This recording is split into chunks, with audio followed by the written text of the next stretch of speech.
Good evening, all set, सब बढ़िया। Okay, चलिए स्टार्ट करते हैं। आज का हमारा टॉपिक है ग्रेटिट्यूड। और ग्रेटिट्यूड में लास्ट वीडियो में बोला था कि मैं इस बारे में बात करूंगी, इसलिए क्योंकि अवेलेबल यूट्यूब पे बहुत कुछ है, बुक्स हैं, सब पढ़ के सब समझ में आ जाता है, लेकिन कुछ एक पॉइंट्स मेरे हिसाब से ऐसे हैं जो शायद मैं आज आपको एक्सप्लेन करूं तो आप उसको करने के लिए और ज़्यादा अच्छे से तैयार हो जाएंगे कि हाँ अब करना चाहिए। क्योंकि जैसे ही सुनते हैं लिखना है तो बोलते हैं कि लिखना नहीं है, लिखने का टाइम नहीं है, तो क्यों करना है उस बारे में हम आज बात करेंगे। लेकिन उससे पहले ये समझ लें कि ग्रेटिट्यूड का मतलब क्या होता है। ग्रेटिट्यूड का मतलब होता है थैंक यू बोलना। लेकिन आजकल थैंक यू बहुत फॉर्मल वे में बोलते हैं ना, चलते फिरते थैंक यू बोलते, थैंक यू का काम ठीक है, बच्चों को भी सिखाते थैंक यू बोलो, लेकिन वो काम नहीं है, उसको इस काम जैसा ना बोले। और अगर उसको काम जैसे आपने ग्रेटिट्यूड प्रैक्टिस में लिया तो उसका कोई रिजल्ट भी नहीं मिलने वाला है, ठीक है। तो ग्रेटिट्यूड प्रैक्टिस में बेसिकली हम ये समझ लें कि इसका ओरिजिन कहाँ से है। इसका ओरिजिन जो है वो लॉ ऑफ अट्रैक्शन जो फॉलो करते हैं उन्हें पता होगा कि लॉ ऑफ अट्रैक्शन के 3 जो मेन टेक्निक्स हैं या 3 स्टेप्स कह लें आप, उनमें से एक ग्रेटिट्यूड है। Affirmation, gratitude and visualisation. तो अफर्मेशन तो वो हो गया कि जो आप 100% फेथ के साथ बोलते हैं, वो अफर्मेशन है। मैं ऐसा हूं, मैं मोटा हूं, मैं दुबला हूं, मैं गरीब हूं, मैं अमीर हूं, मैं सक्सेसफुल हूं, ये अफर्मेशन है। ग्रेटिट्यूड यानी शुक्रिया अदा करना। और विजुअलाइजेशन का मतलब होता है कि आप कुछ देख रहे हैं, चाहे वो आप अपनी मर्जी से देखें, चाहे किसी और के कहने के बाद सुनने पे देखें, दैट इज विजुअलाइजेशन। जैसे अगर मैं आपको अभी कह दूं कि बंदर के बारे में मत सोचो या अपने बॉस के बारे में मत सोचो, तो जैसे ही मैं बोल दूंगी अपने बॉस के बारे में मत सोचो, तुरंत आपके बॉस का फेस आपके दिमाग में आ जाएगा, आएगा, क्योंकि ये दिमाग को आदत हो जाती है इस तरीके से सोचने की। खैर, हमारा आज का टॉपिक है ग्रेटिट्यूड। ये तो समझ लिया कि ग्रेटिट्यूड का कॉन्सेप्ट कहाँ से आया, लेकिन अब हमें ये समझना होगा कि एक्चुअली ग्रेटिट्यूड एक्सप्रेस हमें करना क्यों है, व्हाई। क्या बिना ग्रेटिट्यूड एक्सप्रेस किए काम नहीं होता? बिल्कुल होता है। लेकिन जो लोग चाहते हैं अपनी लाइफ में कुछ चेंज करना और हमेशा सुखी रहना, सफल होना, शांति में रहना, उनके लिए ये बहुत अच्छी प्रैक्टिस है। फर्स्ट जो हमारा पॉइंट है वो है टू शिफ्ट योर फोकस। जब आप ग्रेटिट्यूड प्रैक्टिस करते हैं और रोज बैठ के एक पर्टिकुलर टाइम निकाल के उस टाइम में बैठ के आपके ग्रेटिट्यूड जर्नल में लिखते हैं थैंक यू, तो आपका फोकस धीरे धीरे, मैं ये नहीं कह रही हूं एकदम से, धीरे धीरे उन चीजों पे ज्यादा जाता है जो आपके पास हैं। मैं आपको सबसे एंड में एक पेपर दूंगी फॉर एग्जाम्पल कि कैसे आपको लिखना है, क्या क्या टॉपिक्स आपको लेने हैं, किन किन चीज़ों के लिए आप ग्रेटफुल फील कर सकते हैं। क्योंकि बहुत सारे लोगों को ये पता नहीं होता हम थैंक यू किन चीज़ के लिए बोले, वो कहीं एक जगह पे आके स्टक हो जाते हैं कि अब किस चीज़ के लिए थैंक यू बोलना है। ओके, तो वो तो मैं बाद में बताऊंगी, बट जैसे जैसे आप इस प्रैक्टिस को करते हैं आप इस चीज़ को समझते हैं कि मेरे पास क्या क्या है। अभी जब आप इस पोजीशन में हैं कि आप ग्रेटिट्यूड प्रैक्टिस नहीं कर रहे हैं, अपनी नॉर्मल लाइफ जी रहे हैं, तो आप हमेशा इस बारे में सोचते हैं कि मेरे पास क्या क्या नहीं है ना। हम अपनी तकलीफों से ज्यादा दुखी नहीं हो रहे हैं, दूसरे की सक्सेस से, दूसरे की खुशी से हम ज्यादा तकलीफ में आते हैं। तो जैसे जैसे आप ये करेंगे आपका फोकस शिफ्ट होगा। सेकेंड है रेज योर वाइब्रेशन।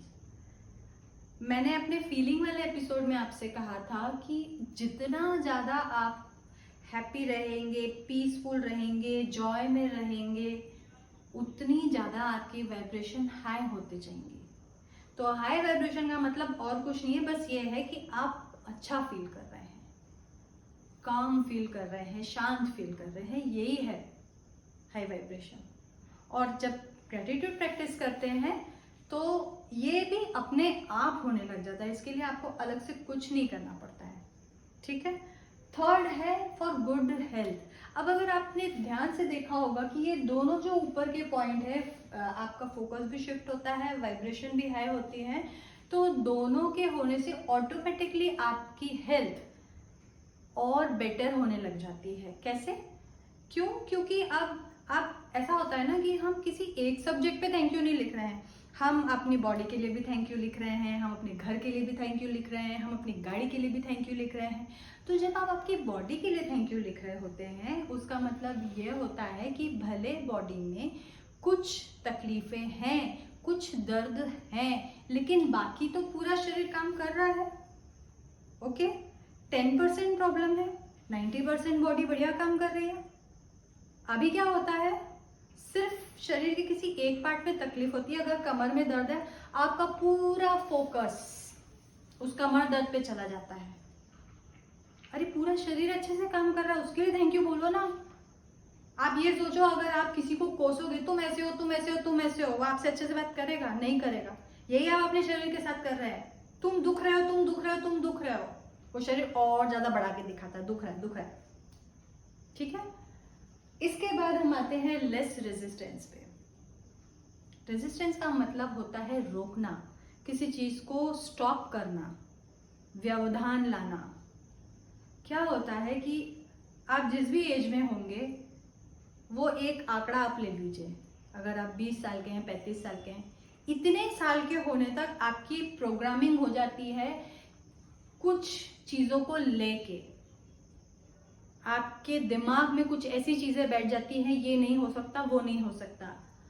तो अगर मैं एक एग्जाम्पल ले लूं मनी का, पैसा हर किसी को चाहिए, सबको चाहिए, ओके। तो जब मनी मैनिफेस्टेशन की मैं बात करती हूँ, तो मुझसे किसी ने पूछा था एक बार कि मनी मैनिफेस्ट करना बहुत हार्ड है, क्योंकि इसके बारे में बहुत सारे रेजिस्टेंस है मेरे दिमाग में। तो मैंने उनसे पूछा था कि आप क्या सोचते हैं। तो जिस आदमी को मनी मैनिफेस्ट करना होता है ना, जिसको चाहिए कि मेरे पास बहुत सारा पैसा हो, उसकी सोच ही यहाँ से शुरू होती है कि पैसा कमाना बहुत मुश्किल है, पैसे पेड़ पे नहीं उगते, पैसे जिनके पास होते हैं वो हमेशा गलत प्रकार से ही पैसा कमाते हैं। ये रेजिस्टेंस है।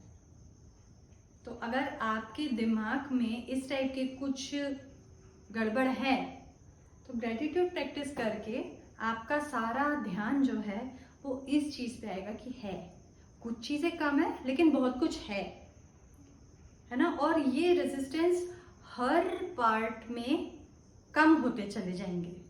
अगर आप ग्रेटिट्यूड एक्सप्रेस एक दिन हेल्थ के लिए करें, एक दिन मनी के लिए करें, एक दिन परिवार के लिए करें, एक दिन अपने कोलिग्स के लिए करें, है ना, तो धीरे धीरे करके आपके रेजिस्टेंस कम होते चले जाते हैं, क्योंकि अब आप अच्छे की तरफ देख रहे हैं, क्योंकि आपने अपनी नजर बदली तो नजारा बदल गया, ठीक है।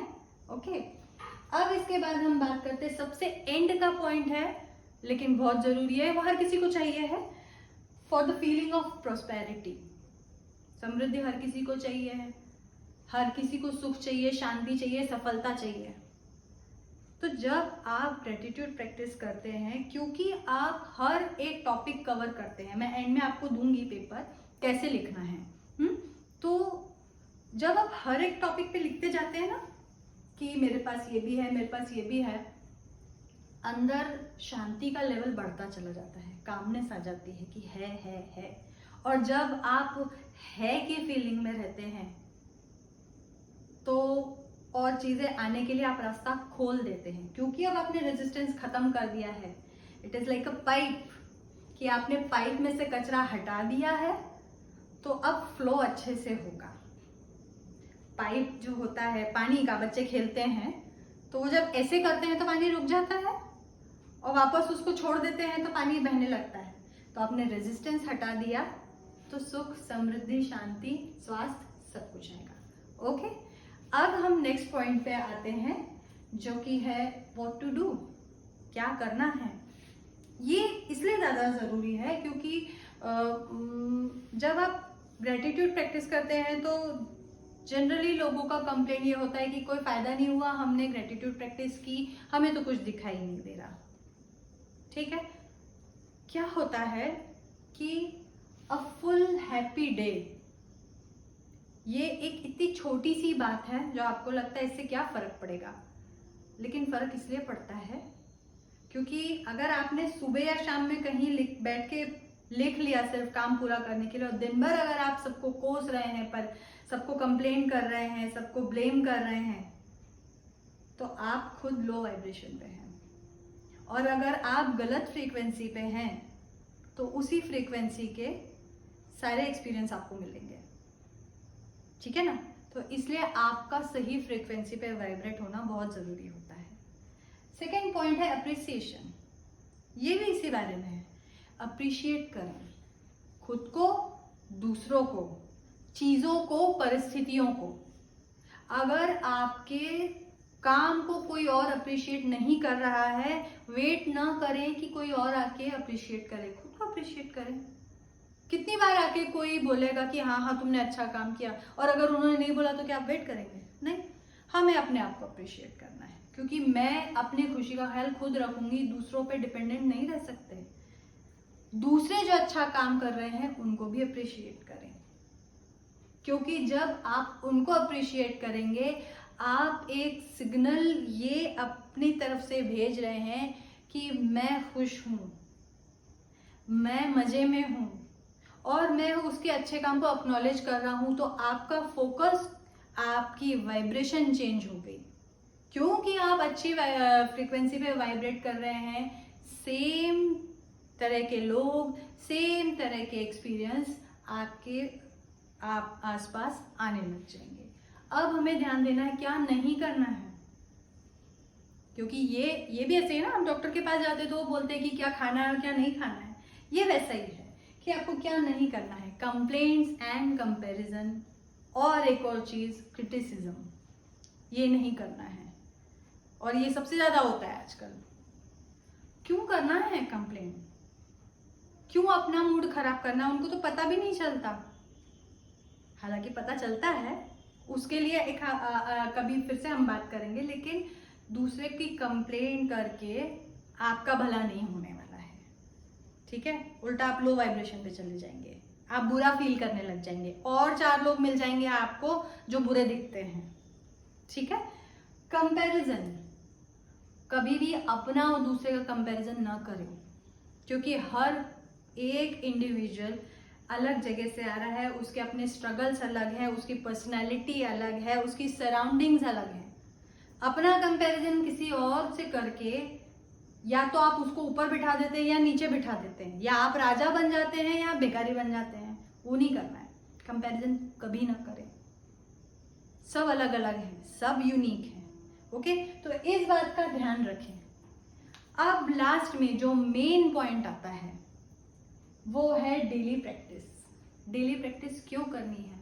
बहुत सारे लोग जिम जाते हैं फिटनेस के लिए, तो आप क्या एक दिन में अपनी हेल्थ बना लेते हैं? नहीं। कैसे होता है?